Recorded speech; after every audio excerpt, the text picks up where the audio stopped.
Guys, perkenalkan dulu, namaku Rosa. Selamat datang di channel Kucing Hitam. Nah, ini itu sekarang udah jam 12:30 dan aku itu tiba-tiba inget cerita dari temen salah satu penulis aku. Dia itu punya 2 anak dan satu anaknya, anak pertama, itu indigo. Mereka itu tinggalnya di Brebes. Nah, kejadian ini itu terjadi pada bulan September 2022 lalu. Kejadiannya itu gini. Pada hari itu, Jumat, si Mbak itu dapat kabar suruh kumpul untuk bikin kartu prakerja. Dan tempat perkumpulannya itu di salah satu rumah RW. Nah, si Mbak itu kan udah tahu kalau anaknya tuh indigo. Jadi dia tuh takut kalau anaknya tiba-tiba ngelihat hal-hal yang gak baik di sana. Makanya si mbaknya itu ngelarang si anak buat ikut bersama dia. Tapi si anak ini tetap ngeyel, pingin ikut ibunya. Nah, akhirnya dibolehin lah sama si mbak. Oke, singkat ceritanya, mereka berdua tibalah di rumah RW. Di situ tuh udah banyak warga yang kumpul-kumpul ya kan.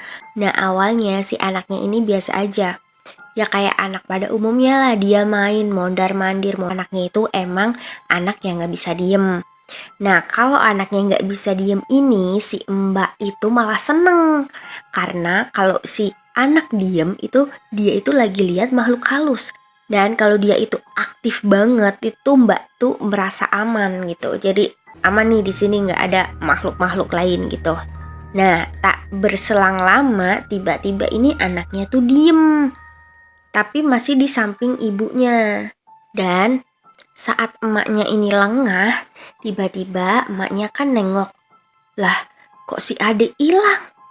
Ya, anaknya itu hilang. Kemana? Dicari-cari. Ternyata dia itu udah keluar dan dia itu sedang duduk bersila di samping tembok rumah Pak RW itu. Nah, si mbak itu tahu kalau seandainya posisinya si anak sedang duduk bersila, itu tandanya dia itu sedang berkomunikasi dengan makhluk astral. Nah, tanpa basa-basi lagi, si mbak itu langsung ngagetin anaknya. Nah, setelah disadarin, anaknya tuh bengong. Lah terus si mbak nih ngajak anaknya, ayo masuk gitu kan. Tapi si anak ini diem baik, gak mau ngomong. Nah, berapa saat kemudian si anak ini ngerengek minta pulang ke rumah. Ngerengekannya itu gak bisa diturutin sama si mbaknya, karena datanya itu masih diproses, jadi gak bisa ditinggal gitu. Akhirnya dibujuk lah tuh si anak. Udah yuk beli es krim, mumpung ada yang lewat.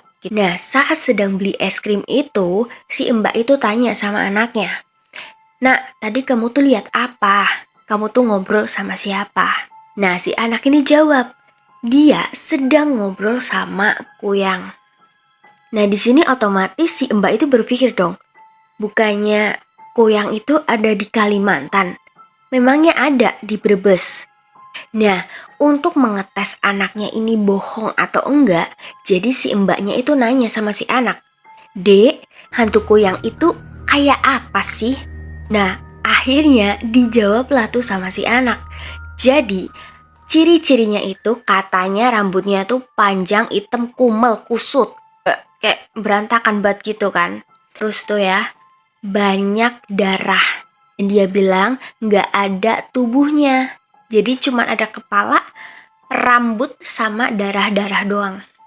Ya namanya anak kecil, dia tuh gak bisa nyebutin organ. Otomatis si ibu langsung berpikir, nah kok iya bener, itu mah kuyang. Terus si ibu ini nanya lagi, adek itu ngobrol apa sama si hantu itu? Adiknya ngejawab, katanya si kuyang ini itu lagi cari makan. Dan dia itu minta 2 bayi. Nah, gimana gak shock tuh si mbak?